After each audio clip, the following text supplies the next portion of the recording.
avoir la demande? Ça arrive quand tout le monde arrive avec les tomates des champs. Fait que là, avec l'agronome, ce qu'on fait, c'est qu'on taille les grappes pour avoir moins de fruits à une certaine période de l'année. Ça, on est en train de travailler ça, parce qu'on sait qu'on va avoir une baisse. Là, tu mets beaucoup d'efforts. Ça prend beaucoup de temps. Il y a plus de personnes presque à temps plein qui s'occupent de la serre. On vient d'acheter ça, puis il y a beaucoup de travaux effectués dans la serre. Mais puis en plus, là, on fait de la tomate ancestrale au champ. Je vais en parler tantôt. Et une question. Limite par en V. Oui. Tu passes la tête, tu prends avec les deux têtes? Non, c'est chacune tête, les deux plans. Deux plans. On supporte deux ou neuf. Non, c'est un plan à une distance serrée. Ouais. Il y en a un qui s'en va d'un bord et un qui s'en va de l'autre.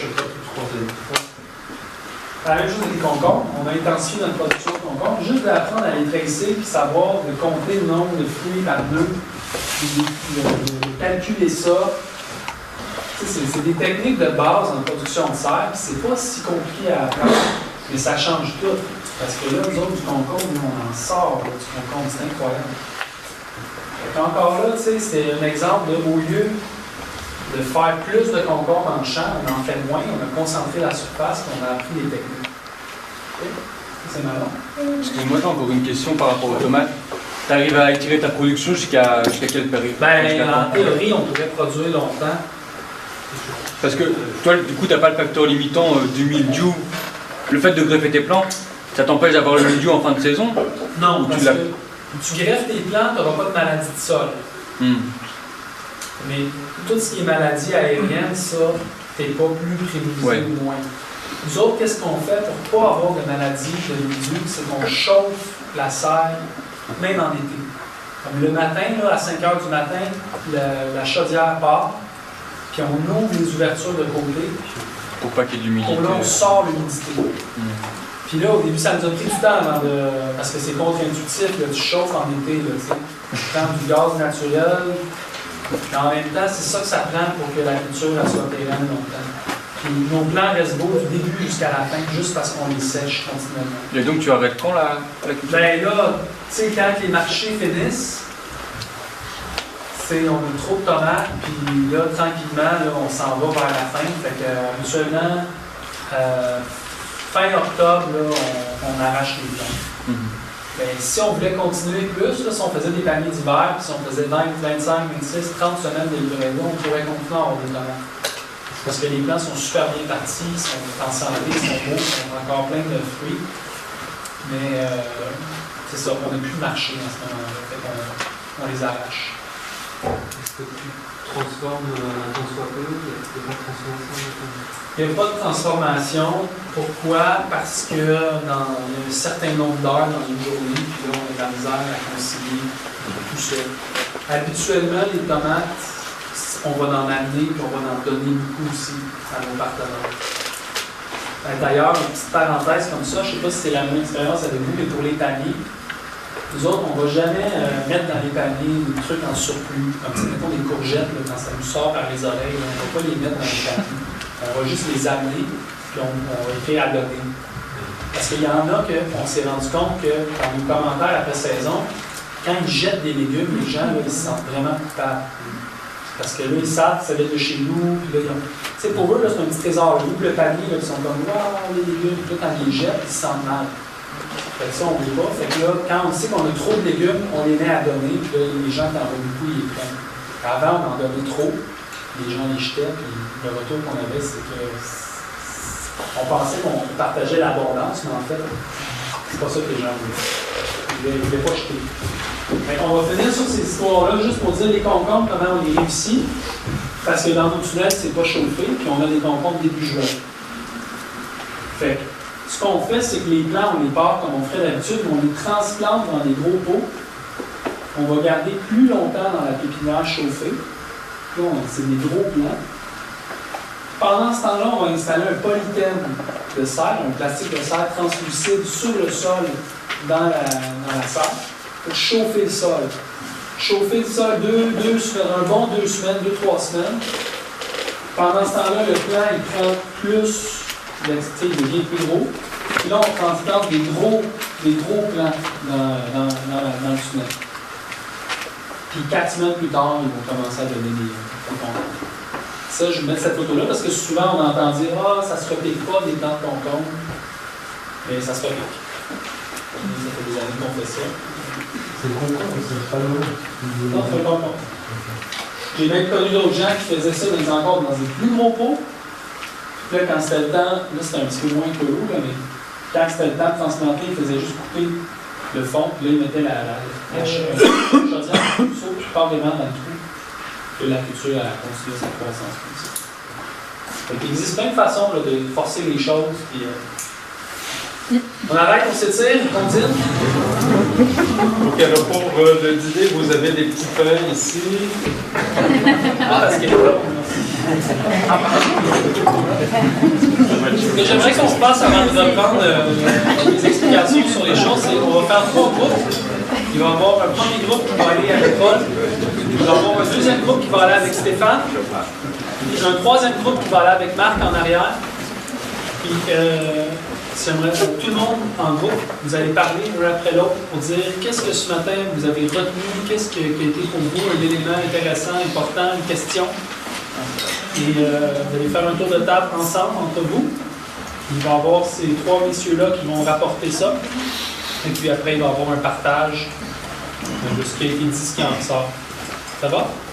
On va se séparer maintenant. Donc, vous pouvez peut-être rester à la disposition de vous êtes de ce groupe-là, aller de ce bord-là. Un autre groupe dans le coin, puis un autre groupe par en arrière. Venez avec vos chaises.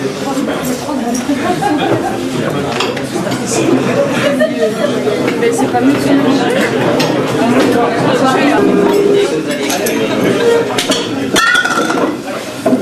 attention avec cette bouteille.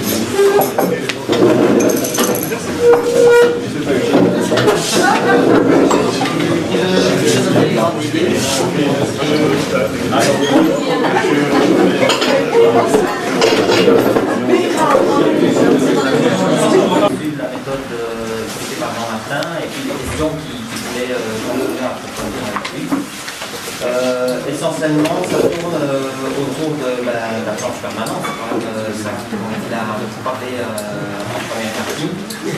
Et directement, donc on comprend bien les bénéfices de la planche permanente et la couverture du sol assez rapide pour éviter le désherbage et avoir également une bonne structure de sol.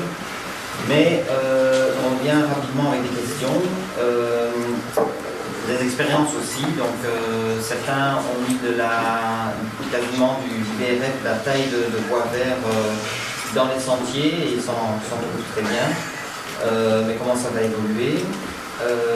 Et alors sur les planches en sol sablonneux ou bien argileux lourd, quels sont les avantages finalement ou bien les désavantages des planches permanentes, parce que le sol sablonneux se réchauffe vite et donc là on perdrait l'avantage d'une planche permanente. Ce sont des questions, des expériences que Jean-Martin a. Alors beaucoup de questions sur la gestion de la matière organique après les travaux. Donc est-ce que dans les déchets végétaux sont finis sur le compost? Est-ce que quand il y a un engrais vert, il est broyé, mais est-ce qu'il est directement bâché ou incorporé? Et quelles sont les opérations qui permettent de bien l'incorporer au sol? Quel est le plan, dans le plan de fertilisation, est-ce que tu as l'expérience sur l'ajout de culture implante ou pas?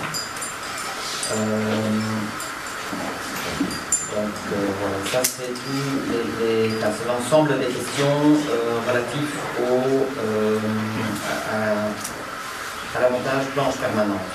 Maintenant, il y a une question sur l'installation avec 2 focus. Un, c'est les premiers travaux. Quand on s'installe sur une prairie, on est seul. Tu as parlé de la bourse profonde, que vient la matière organique et beaucoup s'interrogent comment est-ce qu'ils vont faire en pratique pour s'installer seul alors qu'ils ont une grande prairie. Comment ça se gère, quel est le timing et tout ça. Dans les herses rotatives que tu as montrées, est-ce que tu n'as jamais eu le cas de semer de la bourre? Qu'est-ce qui faisait que même si tu utilises des perces, il n'y a pas de semelles. Et alors, dans l'installation, l'autre volet, c'est, étant donné qu'on travaille sur un marché qui est plutôt un marché de niche, comment raisonner la map avant de s'installer et quels sont les besoins en communication avec les clients avant de se lancer. Et peux-tu faire une réflexion sur est-ce que ça marche autant en zone rurale qu'en zone proche de la ville. Donc voilà, je pense que j'ai déjà rendu compte des interrogations du groupe. Ah oui, une question technique aussi. Relative à la couverture maximum des planches permanentes. Est-ce qu'il y a une certitude sur les quantités d'évapotranspiration? Est-ce qu'une culture très dense qui a quand même un couvert végétal assez important, est-ce qu'elle économise vraiment bien l'eau ou bien est-ce que tu dois compenser par un effort très important d'irrigation? Et quel est le bilan par rapport à des cultures très espacées et gérées avec le binage? Donc quels sont les besoins d'irrigation dans les deux cas?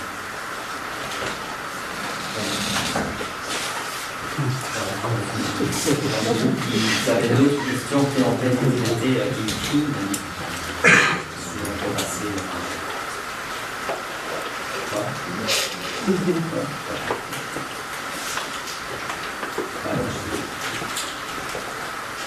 J'ai eu un groupe sensiblement différent. Hormis que tout le monde voit l'importance de la culture en planche permanente, ils ont vu aussi l'importance de faire appel à des techniciens, la standardisation, la planification, la centralisation des bâtiments sont vraiment bien importants. La récolte du jour avant, avec penser à une chambre froide double. Bien maîtriser les canaux de commercialisation, simplifier les tâches, rester fidèle à son objectif, bien définir sa surface de départ, bien scinder le côté business et les valeurs, donc le business et l'idéologie. La vue, apparemment, n'est pas trop important.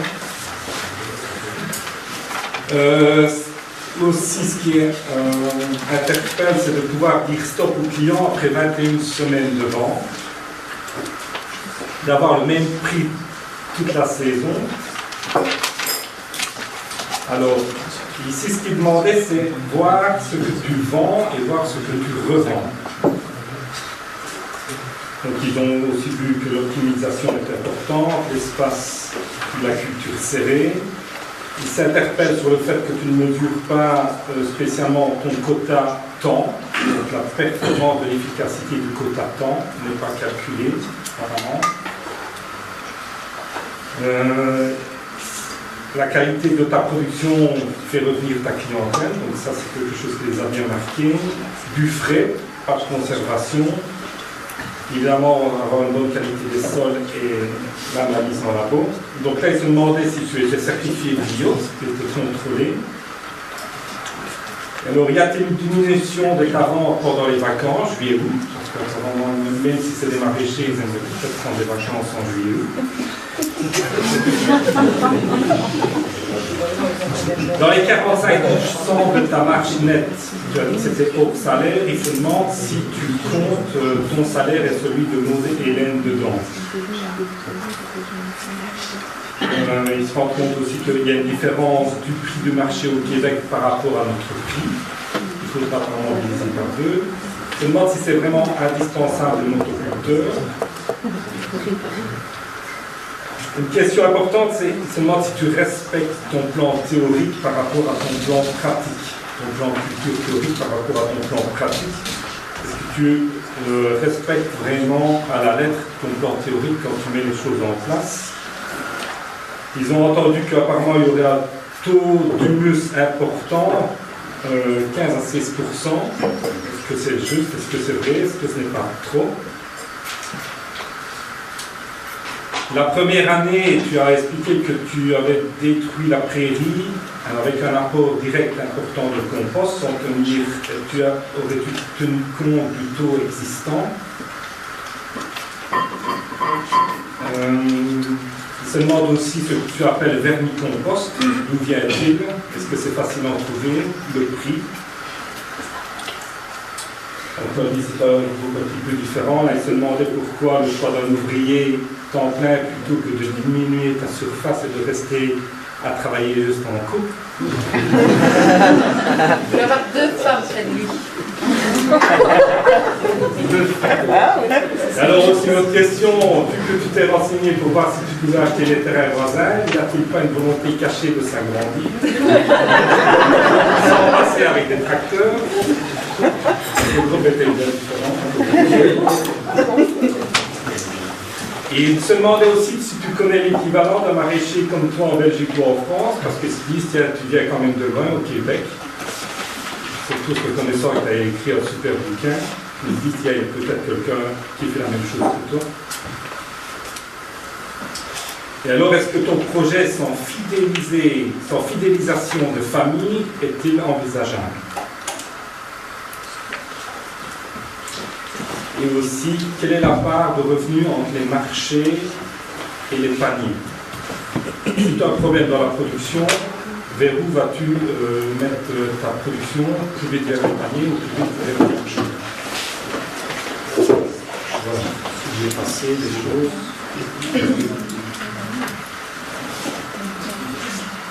Bon, alors j'enchaîne avec notre équipe. Chaque équipe avait ses préoccupations, a retenu des choses qui nous sont particulières. Donc ici, nous, la première chose qu'on a retenu, c'est que chaque ferme est différente et qu'il n'est pas possible que ce soit la même méthode, la même solution qui soit mise en place pour tout le monde. Donc on ne peut pas faire du copier-coller, il faut toujours adapter à son propre contexte. Ensuite, ce qu'on a apprécié de la méthode, c'était la taille de l'exploitation qui reste à taille humaine, qui permet aussi une indépendance et une autonomie d'action, particulièrement dans les méthodes de commercialisation de sa production. Et on trouvait aussi une très bonne décision de limiter la taille de l'exploitation. On va garder une petite échelle pour conserver justement les acquis et les avantages qu'on a. On soulignait aussi que c'était particulièrement une situation confortable pour un agriculteur d'être à la fois indépendant et salarié. Salarié vu de l'engagement des membres du CASC, donc qui permet d'avoir cette sécurité financière. On a bien compris aussi toute l'importance de travailler sur un bon concept de l'aménagement de sa ferme, avec le souci des économies d'énergie et de temps et augmenter l'efficacité. Et est-ce que par rapport à ça, est-ce qu'il ne vaudrait pas la peine de développer des outils qui nous permettront d'améliorer justement son efficacité dans l'organisation de son travail? Au niveau de la fertilisation, alors on se demandait est-ce que au niveau de la teneur en azote apportée par les grandes quantités de matière organique, est-ce qu'on ne dépasse pas les maximums autorisés par rapport entre autres aux normes qu'on a ici en Bolivie? On se posait aussi la question comment tu gérais la question de la protection phytosanitaire dans les cultures. Le BRF, est-ce que ça a déjà été expérimenté dans ta méthode? Et puis aussi on se demandait pour l'installation de jeunes maraîchers, est-ce qu'au Québec on a les mêmes problèmes d'accès à la terre ou non? Et puis on se demandait aussi côté technique, vu les espaces, les écartements assez rapprochés des plants, on se disait, est-ce que c'est possible uniquement avec les hybrides ou est-ce qu'avec les variétés anciennes, on diminuera automatiquement la productivité parce qu'on fait des écartements très rapprochés. Et on se disait aussi côté technique, ce qu'on avait retenu, c'est que tu avais mis la rotation en premier dans ton processus de travail. Et aussi l'importance que tu as apportée sur la bonne structure du sol, qui permettait justement des espacements rapprochés. Privilégier aussi des objectifs personnels par rapport à des luttes pour sauver des principes éthiques. Est-ce que c'est quelque chose qui est propre à la culture américaine? Mais en tout cas, ça donne ici l'envie de se lancer et on trouve que ça démontre qu'on peut y arriver et ça lance d'autres perspectives. Voilà. Mais que tout ça, c'est d'abord un choix qui est personnel et qui doit être variable d'une personne à l'autre. Mais on a retenu que pour faire de l'agriculture durable, il faut avoir de la cohérence et être capable de faire des compromis. Et puis qu'on a aussi souligné l'importance de développer de la concertation et de la coordination plutôt que de la compétition dans le secteur de l'agriculture bio. Et entre autres, on aimerait bien que tu parles de l'expérience de Victor. Et puis, on se pose la question, est-ce qu'il y avait un catalogue des semences au Canada qui limite la commercialisation des semences, en particulier les variétés anciennes? Et puis qu'on trouvait extrêmement important de bien soigner la communication et le recrutement des nouveaux consommateurs. Voilà. Là, j'ai rien oublié. Messieurs, votre travail n'est pas terminé. Vous ne l'avez pas aussi. Moi, ce que je propose, c'est qu'il y a beaucoup de choses que je vais répondre à ça au cours des 2 prochains jours. Peut-être que vous pourriez cocher des choses et donner. Il y a des choses qui n'ont pas été répondues. On prenne la feuille, on dit ça, on a laissé savoir ça, si on a laissé savoir ça. C'est vrai? Merci.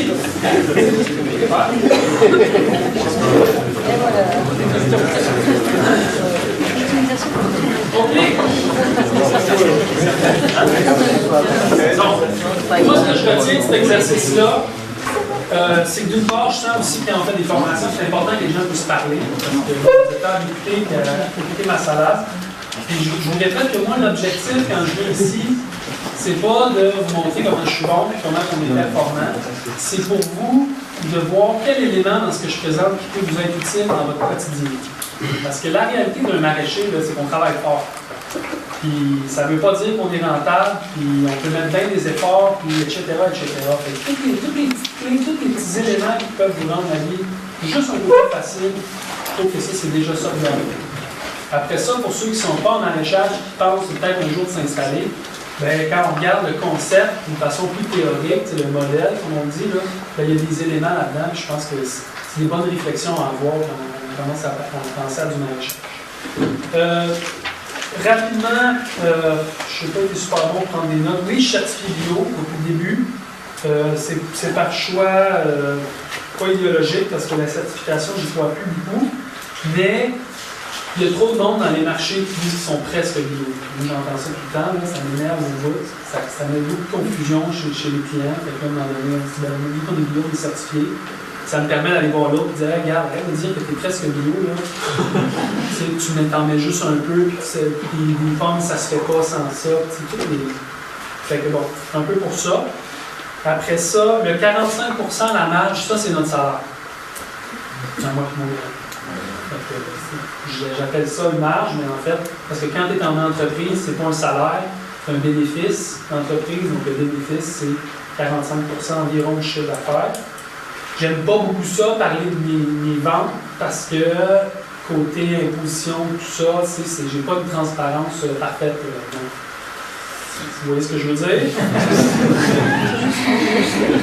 Ça l'a agacé sérieusement ma blonde pendant plusieurs années, que ce soit toujours ça qui sorte dans les journaux, que ce soit notre chiffre d'affaires, tout ça.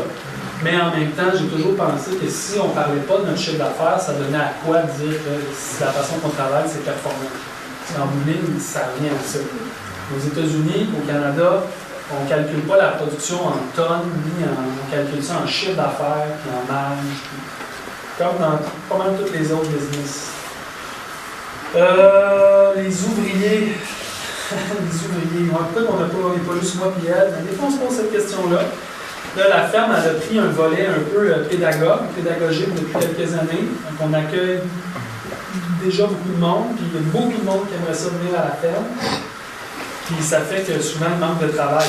Fait que je ne sais pas comment on va dealer ça. Puis la volonté cachée de nous agrandir. Ah, ça, j'ai bien aimé ça. Et cette année, on a pris un champ d'un voisin qui était à 4 km et on a fait des courges d'hiver et des melons avec un tracteur sur des planches non permanentes.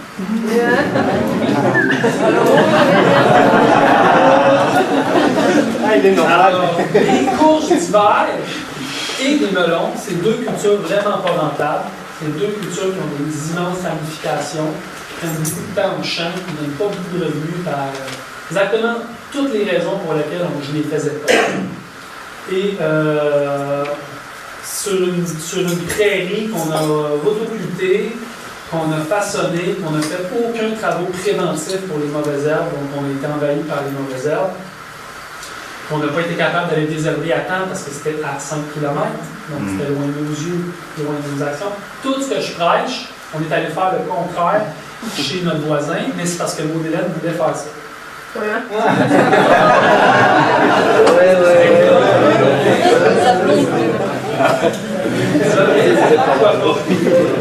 Pourquoi pas? Mais ça ne change pas mon point de vue sur ces choses-là. Les courges d'hiver, on les achetait. Les melons, on les achetait. Les pommes de terre, on les achète. Donc là, la question était posée sur le chiffre d'affaires de la ferme. Cette année, c'est 140 000. Les autres années, c'était un peu moins. Je ne comptais pas là-dedans les légumes que j'avais achetés, que je revendais. Quoique, on achète pour 500 $ de pommes de terre par année. Parce qu'on achète la numéro 2 à 1 $ la livre, puis nous, on les vend 30 $ la livre, les pommes de terre. Fait que c'est négligeable. Puis là, cette année, on les a faites, les courses d'hiver, puis on a fait les melons. Alors ça répond à ça. Une ferme que j'ai visitée au Québec, en France, ben moi, la ferme qui m'a le plus impressionné, puis Dieu sait, je ne les ai pas tous vus, hein, puis il doit y en avoir plein que je ne connais pas. C'est la ferme de Joseph Templier. Puis lui, c'est les jardins du Temple. Moi, je pense qu'il est en train de quitter. C'est lui qui a démarré le projet à Davigno. Travaille en planche permanente sur 10 hectares. Avec une maîtrise totale des mauvaises herbes, toujours en amont, des techniques que je vais vous présenter tantôt, un calendrier culturel ultra élaboré, puis une qualité de production exceptionnelle. Puis un maître maraîcher, quant à moi. C'est la ferme la plus intéressante que j'ai vue. Les hybrides résistants aux maladies, je finis avec ça. Ben ouais, c'est pour ça qu'on les choisit souvent, les hybrides, parce qu'ils sont résistants à certaines maladies. Entre ça, puis avoir mettre du cuivre ou du soufre en alternance, je préfère avoir une semence qui est hybridée pour être résistante aux mildiou que d'être apprenée à chaque semaine. Souvent, les hybrides qu'on a eus, que je connais, qui répondent à un problème, c'est parce qu'on a eu des problèmes au champ. Puis là, on a regardé pour des solutions, puis dans la semence, souvent, la solution est là. Donc, je me questionnerais à savoir qu'est-ce qui est plus performant d'avoir une semence qui est moins résistante, mais qui est plus naturelle, entre guillemets, mais que là, on intervient avec du cuivre, ou une semence qui est hybridée, qui n'est pas OGM, juste hybridée, qui, elle, va être naturelle, va être plus résistante. Je pense que poser la question si je réponds. Voilà. Fait que ça va, je continue. On fait un autre petit bloc ensemble. Je présente mes affaires. Puis on fera un autre tour peut-être soit demain. On continuerait à essayer de répondre à mes questions. Ça, c'est un tableau qu'il y a dans le jardinier maraîcher. Puis c'est de plus en plus, moi, c'est ce qui m'intéresse dans ce que je fais. Parce que ça s'est eu, pas une limitation, tout ça, dire, mais à un moment donné, j'ai comme pris conscience de c'était quoi l'agriculture biologique, puis j'ai trouvé que ce dessin-là l'exprimait bien. En agriculture conventionnelle, qu'est-ce qu'il y a dans le moteur, c'est des engrais. Okay? Parce que là, la conception de l'agriculture conventionnelle, c'est on va fournir à la plante les engrais qu'elle a besoin pour qu'elle pousse. Et en fait, quand on est en bio, ce qu'on comprend, c'est que le sol, pour qu'il donne aux plantes ce qu'elles ont besoin, c'est un processus de minéralisation. Donc, c'est toute la vie que dans le sol qui transforme la matière organique en des éléments que la plante, elle, va aller chercher pour se nourrir. Puis, c'est important de comprendre ça parce qu'en bio, on trouve souvent, on dit que c'est le sol qui nourrit la plante. Je sais pas si vous avez déjà entendu ça. C'est pas le sol qui nourrit la plante, c'est la vie dans le sol. Puis, elle transforme tout ça pour nourrir la plante. Fait que là, ça devient la question, est-ce que la vie dans le sol, la vie biologique, l'activité biologique, c'est quoi qui fait que ça tourne? Puis là, on regarde des éléments, le pH, on comprend tout ça, si le pH est trop haut, trop bas, ben, la vie biologique, elle s'en trouve menacée. L'équilibre minéral, ça, c'est ce qu'un agronome est capable de vous dire quand on fait une analyse de sol. Lui, il va être capable de dire, par exemple, tu as trop de magnésium par rapport à du calcium, ça fait un court-circuit. Là, fouille-moi pourquoi, ça, c'est la partie que je ne comprends pas tout à fait. Mais dans les analyses que nous, on a fait, ça, c'était des choses qu'il fallait regarder. Comme je vous ai dit, moi, je n'ai pas étudié en agronomie, fait que une chance que je n'ai pas étudié en agronomie, parce que tout ce que je fais aujourd'hui, hein, on dirait que c'est impossible. L'aération, le drainage, ben, la vie dans le sol, elle fonctionne bien quand le sol est déjà meuble. Plus le sol est meuble, plus la vie va le rendre meuble, puis ça devient comme une boucle positive. Au contraire, si le sol est compacté, eux, ils ont de plus en plus de misère à fonctionner. Donc, ils vont moins faire tourner le sol, donc le sol va se compacter davantage. C'est souvent ça, c'est des cycles. La matière organique, la rotation des engrais verts, ça, c'est ce que nous, on ajoute au système. En fait, nous autres, comme maraîchers bio, qu'est-ce qu'on fait? On gère la matière organique. C'est ça qu'on fait. La question, c'est comment en mettre, trop passer, ou quand, comment. Le reste, on laisse ça aux animaux de sol pour faire la job. Puis on laisse la responsabilité aux plantes de venir chercher ce qu'ils ont besoin dans un sol qui est performant. Et pourquoi je prends la peine de parler de ça aujourd'hui, et pourquoi c'est quelque chose qui m'intéresse? Parce que plus je précise ma pensée sur ça, plus je commence à comprendre que c'est vraiment ça qui est important. Comme avant-hier, je faisais une présentation, puis là, il y avait une question, il y avait quelqu'un qui posait la question, il disait j'ai fait des poireaux, puis sur une partie, j'ai mis de la paille, sur l'autre partie, j'ai pas mis de paille, puis les poireaux étaient vraiment plus gros parce qu'il y avait de la paille. Puis là, il disait la paille est fertilisante.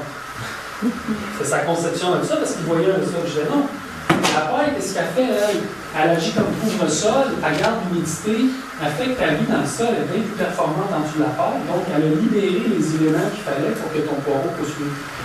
Ça, pour moi, ça exprimait bien un peu la logique de la chose. C'est pas juste de bourrer le sol avec plein de compost, etc., mais c'est lui, comment il fonctionne, comment il tourne.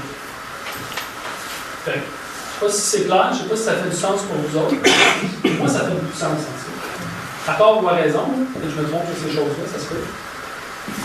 On en vient à la question, comment est-ce qu'on fertilise nos jardins? Là, nous autres, on est dans un modèle quand même intensif, mais c'est ça le truc de dire quand c'est du bio-intensif. Parce que c'est intensif, mais en ayant conscience que c'est la biologie qui va apporter l'intensification. Fait qu'on fertilise, nous, beaucoup avec du compost. Puis du bon compost. Et ça, je pense que s'il y en a qui ont lu Jardinier maraîcher, j'ai mis l'emphase là-dessus. Pourquoi? Parce que j'ai vu plein de fermes où c'était nettement mal fertilisé. Ça paraît dans les légumes. Et quand vos légumes sont vraiment pas beaux, il y a une bonne chance que ça soit à cause de la fertilisation. Puis là, tu vas voir après ça comment les gens fertilisent. Viens montrer ton tas de compost. Là, tu vas voir le tas de compost, puis si c'est du compost, ben, il est souvent à découvert, pas bien décomposé, ou c'est un vieux tas de fumier qui vient de la ferme d'à côté, puis là, le bonhomme est venu déposer ça. Puis là, les gens disent non, c'est du compost de cheval, c'est ce qu'il y a de mieux. C'est du compost de cheval. Un vieux tas de fumier, c'est pas du compost de cheval. Parce que quand on fait du compost, il faut stratifier, il faut mélanger le vert avec le brun, il faut arroser au bon moment, il faut monter les températures, il faut retourner ça au bon moment. Tu sais, il y a tout un savoir-faire pour arriver à faire un compost qui est riche en éléments nutritifs et en vie microbienne. Donc moi, je ne sais pas comment faire du compost. Okay? Fait que je l'achète. Il y a quelqu'un qui est très bon pour en faire, puis qui en fait du bon, puis qui me le livre comme ça. Ça règle un gros de mon problème. Je me fais livrer du compost en 2 tas, puis vu qu'on utilise environ 40 tonnes sur l'hectare par année, puis c'est sur la moitié des blocs, c'est beaucoup de compost. Fait que quand on se fait livrer, ça ressemble à ça. Je veux revenir rapidement à pourquoi que du compost, c'est pas du fumier. Il y a plusieurs raisons. Puis une des plus importantes, c'est que dans un fumier, là, il y a un élément qui n'est pas arrivé, c'est que le fumier, il est souvent pas assez chauffé, puis ça n'a pas brûlé les graines de mauvaises herbes.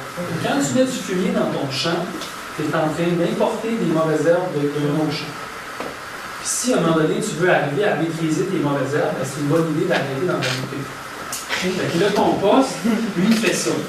Puis parce qu'il passe par tout le processus de minéralisation, puis parce que la vie elle réorganise tout ça, ben, c'est rempli de vie microbienne du compost. Fait que quand tu le mets dans tes champs, qu'est-ce que tu fais? T'importes la vie microbienne, elle vient coloniser ton sol. Ça l'aide à remplir l'espace pour éviter peut-être justement plein de maladies qui viennent prendre la place. Ça encore là, j'ai aucune certitude sur ça. C'est pas étudier ça, moi, c'est des observations, c'est ma compréhension.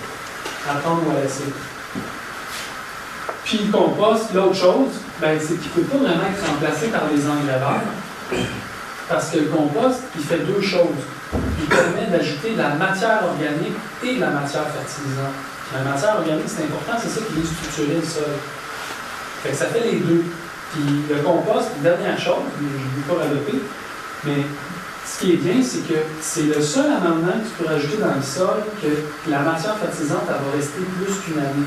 C'est comme elle emmagasine un peu la matière fertilisante. Quand moi je mets du fumier dans le sol, c'est direct, c'est 30-40 jours, puis le fumier il a fait son action. Quand on met du compost, mes légumes de deuxième année sont capables d'en profiter de la première année. Ça, c'est quelque chose que j'observe. Fait un peu pour toutes ces raisons-là, je me sens assez à l'aise, confortable de dire, moi je pense que le compost, c'est l'amendement supérieur, puis c'est idéalement avec ça qu'on fertilise, si on va avoir de super bons résultats. C'est du compost de quoi que tu utilises? C'est du compost à base de fumier de vache. Ça, c'est pas le top. C'est coupé à moitié avec la mousse de tourbe. Parce que la compagnie qui fait le compost, c'est une compagnie qui a des tourbières. Il y a des algues marines, puis il y a d'autres éléments aussi. Il y a beaucoup de paille dans la composition. Ça vient qu'une analyse NPK qui me donne la valeur nutritive du compost, qui me permet de concilier ça avec les analyses de sol, qui me donne dans mon sol déjà un peu qu'est-ce que j'ai comme fertilité, qui me permet de combiner ça avec aussi les besoins nutritifs des légumes pour faire un plan de fertilisation qui est cohérent. Ça, je m'en vais, c'est la prochaine image. Mais pour le compost, la mousse de tourbe, ici, c'est pas la même réalité que chez nous, là, mais moi, je pense que ça a été vraiment un élément de performance de notre système, parce que la mousse de tourbe, c'est ça qui est dans les terreaux. C'est comme un peu de la magie de la mousse de tourbe. Tu sais, ça draine, ça retient l'eau, ça donne du corps, mais en même temps, c'est léger. Fait qu'on en a mis beaucoup dans nos planches. Je pense que c'est un peu pour ça que notre sol s'est si bien structuré, parce qu'on a mis un amendement qui était du compost, mais en grande partie fait à base de mousse de tourbe. Le pH, non, dans le processus de composition, le pH est réorganisé, balancé. Avec le je ne sais pas avec quoi mais moi je pense que c'est juste le processus de composition qui fait que le pH s'organise. Fait que là, la morale de l'histoire, c'est que nous autres, on fertilise avec du compost, puis on fertilise avec beaucoup de compost. Puis je pense qu'une des raisons pourquoi on réussit des beaux légumes, c'est à cause de ça. Donc là, on voit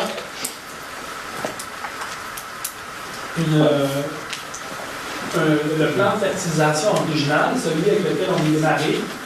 Puis, tout ça, je peux vous montrer, hein, c'est ce qui est bien. On a transformé. Compost marin, j'aurais dû pas mettre ça vient de la conclusion, c'est juste parce qu'il y a des algues. Puis, je trouvais ça important de le dire, parce que ça amène du potassium, on en a besoin, puis des lipo-éléments. Le compost, ça avait pu faire juste ça. Puis, on mesure en brouette par planche. C'est pas mal plus simple qu'en tonnes par hectare.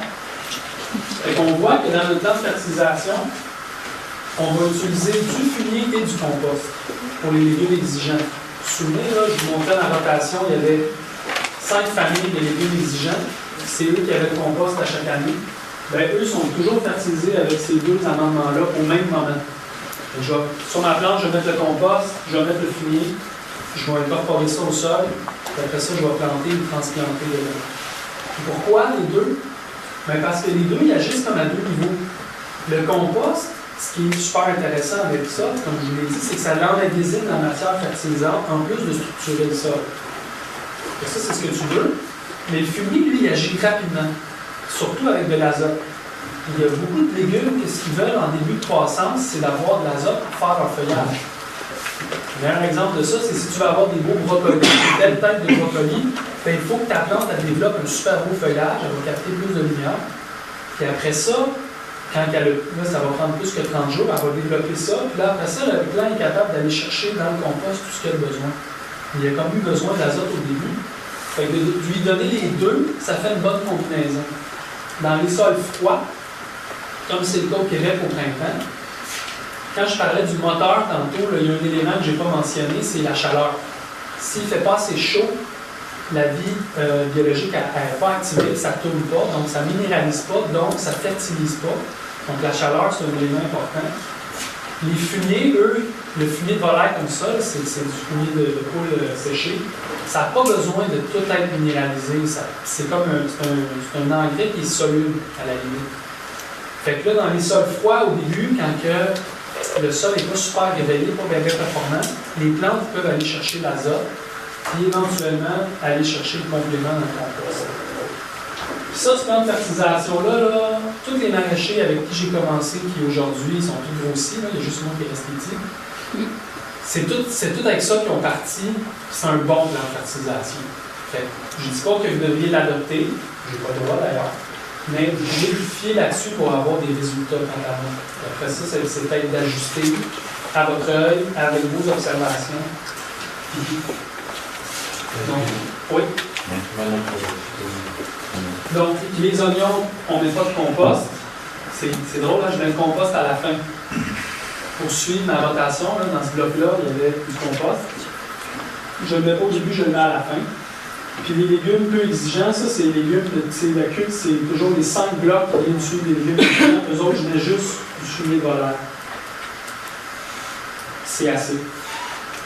C'est assez pour faire 2 ou 3 successions. Hein. Puis quand même avoir des légumes qui produisent. Mais quand c'est des légumes exigeants, par exemple, là, il y en a beaucoup de compost. Fait que j'ai rationalisé l'usage du compost pour en mettre une année sur 2, parce que je ne veux pas en mettre partout, mais juste pour les légumes qui en ont vraiment besoin. Ça va? Oui?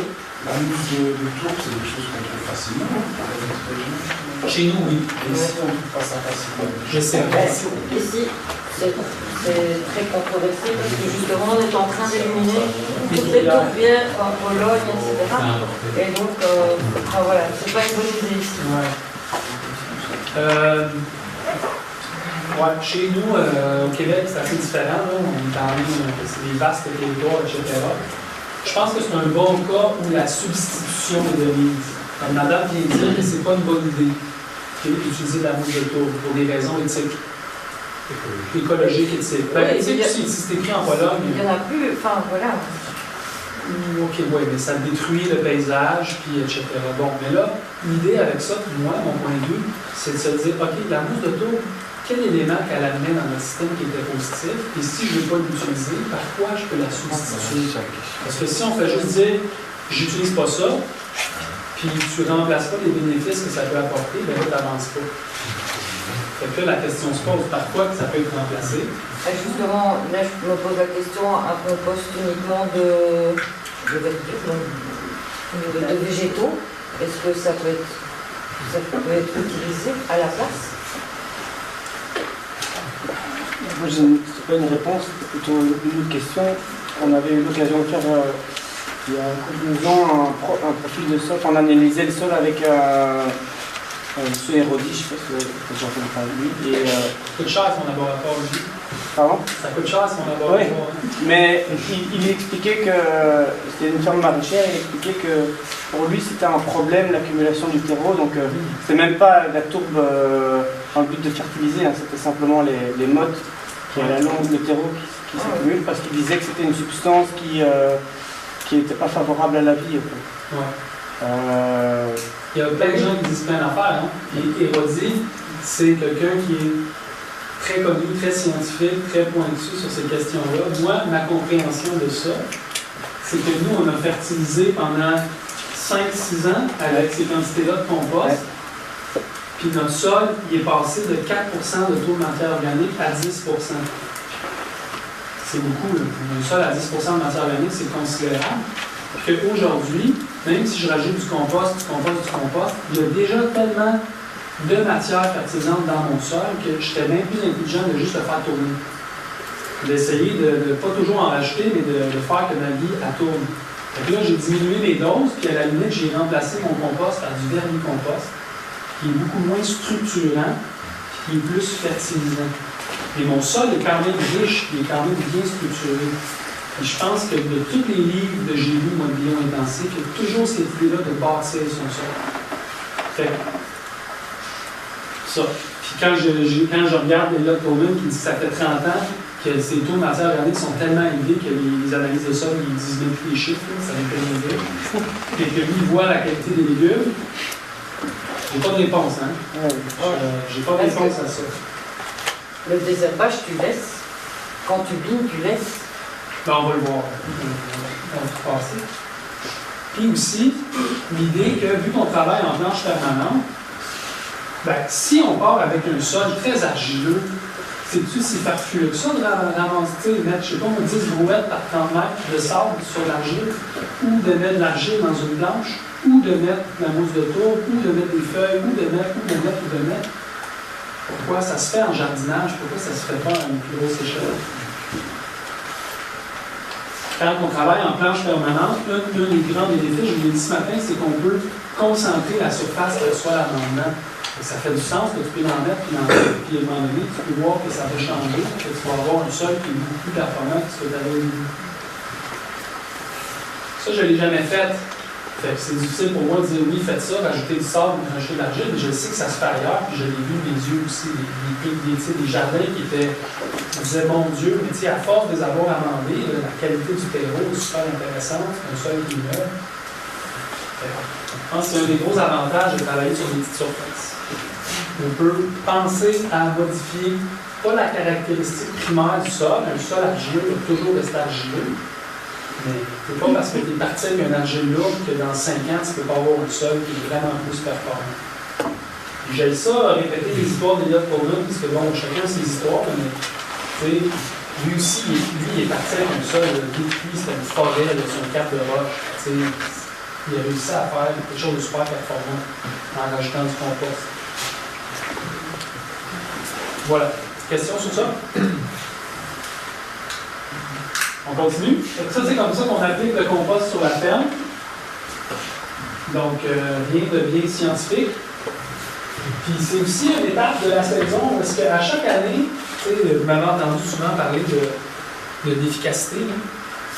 Fait que là, les stagiaires qui viennent, puis là, ils font ça pendant un jour ou deux, ils compostent ta brouette sur les planches, puis là, ils disent toujours, ouais, mais dans ma tête, ça marche pas, ton affaire est incohérente. Tu parles d'efficacité, puis là, on met des brouettes, puis des pelles, puis c'est long.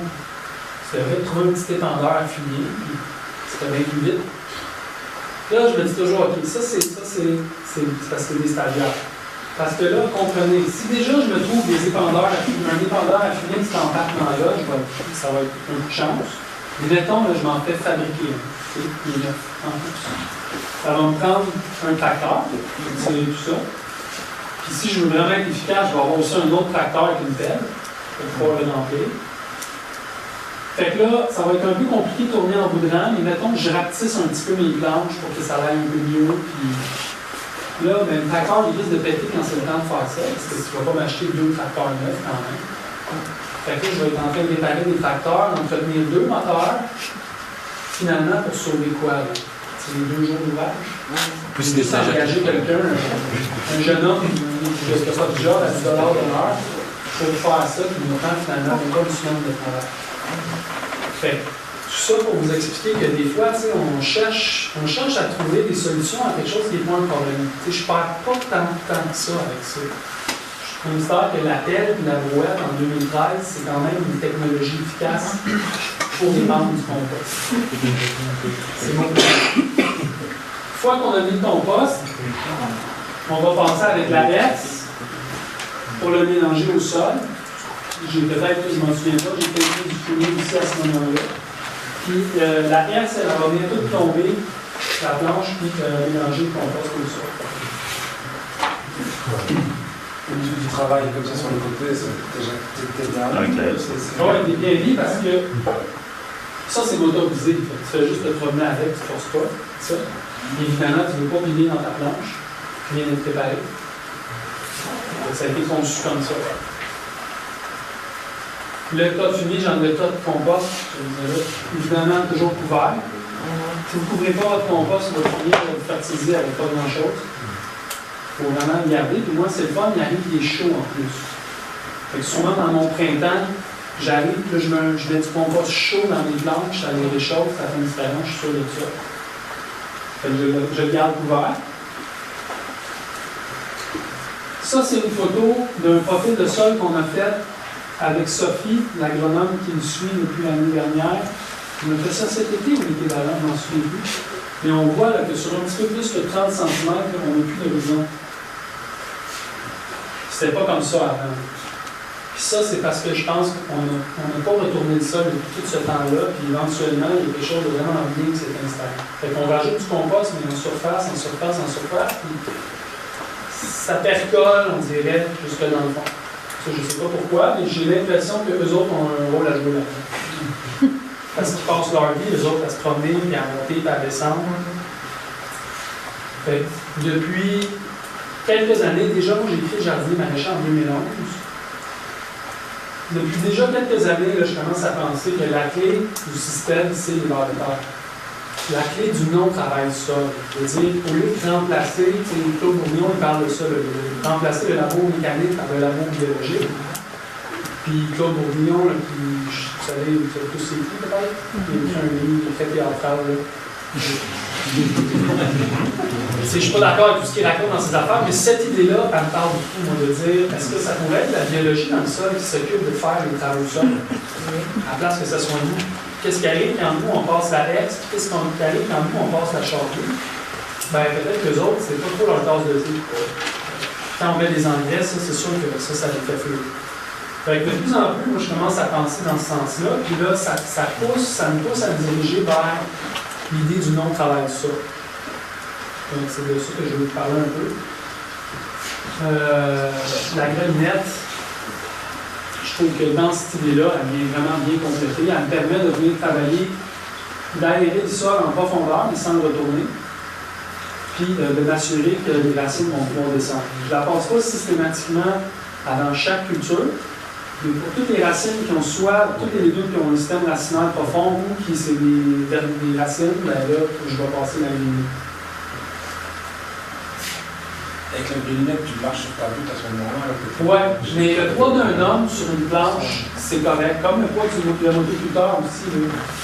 Tu serais derrière le motoculteur et marcher derrière le motoculteur. Ben là, ça serait pas pareil parce que là, elle a comme anobli le sol sur 2 cm. Fait que là, si tu piles, tu vas vraiment faire une trace. Tu veux avoir une uniformité. Il faut qu'il y ait un bon contact semence-sol.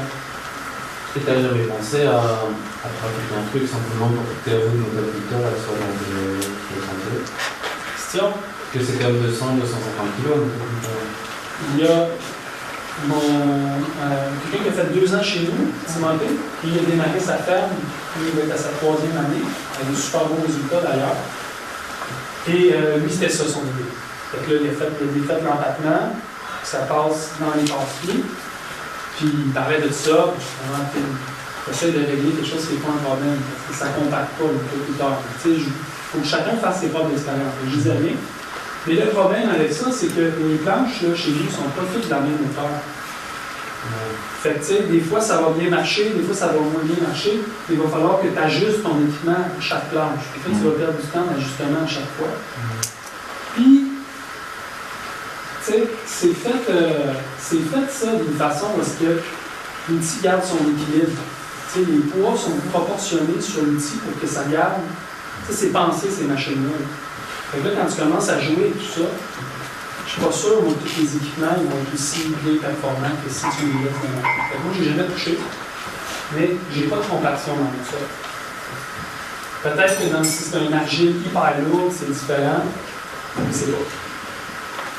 Et donc après la S rotative, tu passes la grelinette. Ouais, il va y avoir la S pour mélanger le compost, il va y avoir la grelinette, essentiellement. Après, je suis prêt à planter. Pendant plusieurs années, on a utilisé plus le rotoculteur avant d'avoir la S. Quand on utilise le rotoculteur sur un motoculteur commercial, c'est assez puissant. Là. En fait, tu passes avec ça, puis en un passage, tu as éliminé toutes les mauvaises herbes, toutes les résiducultures. Ça te laisse avec un beau sol bien affiné. Tu peux rentrer ta main dedans. Ça jusque-là. Après, tu te dis, wow, c'est parfait, là. J'ai une structure de sol douce, aérée. J'ai conditionné ma planche parfaitement, j'ai plus de mauvaises herbes. Fait que ça, c'est le wow. Mais plus je m'avançais dans ces idées-là, c'est quand je suis venu justement en France, puis là, j'ai parlé avec des maraîchers qui avaient 40 ans d'expérience sur des petites parcelles, puis c'était en conventionnel, eux autres. C'était tout éloigné de ce outil-là, parce que ce qui arrive, c'est que peut-être au début, ça a l'air d'être parfait, mais après ça, après une semaine, là, ça fait... C'est comme un bluff.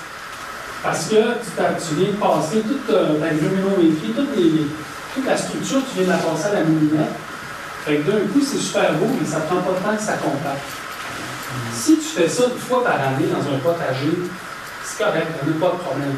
Mais si tu fais 2-3 successions par année sur le même sol, et à chaque fois que tu passes le rotoculteur, tu fais ça pendant, je sais pas, au moins 5 ans, bien, il y a des bonnes chances, moi, mon interprétation, c'est que le sol, éventuellement, il en serait endommagé.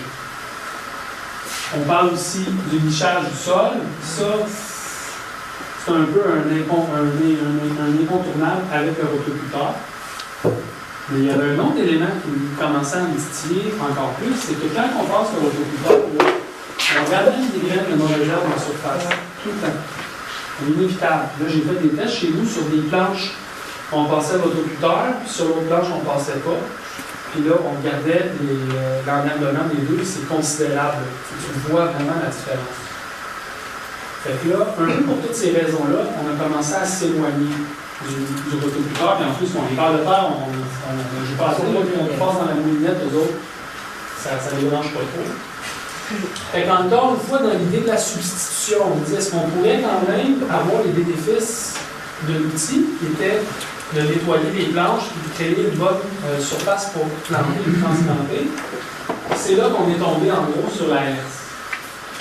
La herse qui travaille avec les dents comme ça. Donc, il n'y a pas d'inversion des couches de sol, il n'y a pas des graines de mauvaises herbes en surface, qui elle permet de travailler sur 2 ou 3 cm, juste en surface. Mais quand même préparer le sol pour qu'il soit propice à être planté ou transplanté. Parce que c'est ça le défi quand on parle de non-travail du sol, non-labour. Je veux bien dans les vignes, là, mais en maraîchage, on parle du sol. Là. Il faut planter, il faut transplanter, il faut débarrasser la culture, on fait des engraveurs, on fait quoi avec. Fait que moi, j'aime mieux parler de travail minime que de non-travail, parce qu'on ne fait pas du non-travail, on fait du travail minime. Donc, la herse, puis super performante. Quand je regardais pour l'acheter en arrière d'un petit tracteur, je m'en sortais pas en bas de ça. Au Québec, là, ces outils-là ne sont pas bien connus, les herses. Puis pour mon VCS, 1800 que j'ai payé, 75 cm. Parfait, on va avec ça. Puis ça fait vraiment un beau travail. Donc le rouleau vient plomber, il y a une lame qui va niveler au besoin en avant, puis elle affine le sol juste assez pour que ça soit une belle structure. Ça ne tombe pas en plein régime, mais ça tourne tranquillement comme ça. Juste son mélangé. Excuse-moi, c'est ton rotoculteur, du coup, tu l'utilises plus du tout, alors tu l'utilises pour faire tes semis ou... Le rotoculteur, je le garde parce que c'est un bon dépanneur. Je vais répondre à ta question dans 5 images. Fait que la herse, sur les planches, une fois qu'on a passé, ça ressemble à ça. Fait que ça fait un bon travail. Puis tu veux avoir une planche plate bien égalisée parce que là, tu vas passer avec tes semonds, on va passer les rangs. Puis pour avoir, si tu as des bosses ou des trous, ben là, tu n'auras pas la même germination. C'est pas uniforme. Tu n'auras pas l'uniformité dans le semis. Puis, ben, c'est pas ça que tu veux. Tu veux avoir une uniformité dans le semis. Fait qu'on veut avoir des planches bien plates. Ce qui est bien avec ça, c'est qu'on peut changer l'équipement qui va en arrière. Puis je vous parlais tantôt de pouvoir mettre les bidons en avant, en arrière, le manchon. Ça, c'est pratique d'avoir des adapteurs comme ça qui permettent de rapidement passer l'un à l'autre. C'est un outil assez versatile, assez puissant aussi. Puis ce que j'aime, c'est que tout le monde à la ferme peut l'utiliser, pas juste moi. Tu sais, souvent, toujours les gars, il faut que tu fasses les travaux de sol. Ben, c'est un outil qui est bien fait. Hein? Il y a un différentiel barré. Donc, quand tu tournes, il tourne tout seul. Comme une roue qui barre, puis l'autre, elle continue.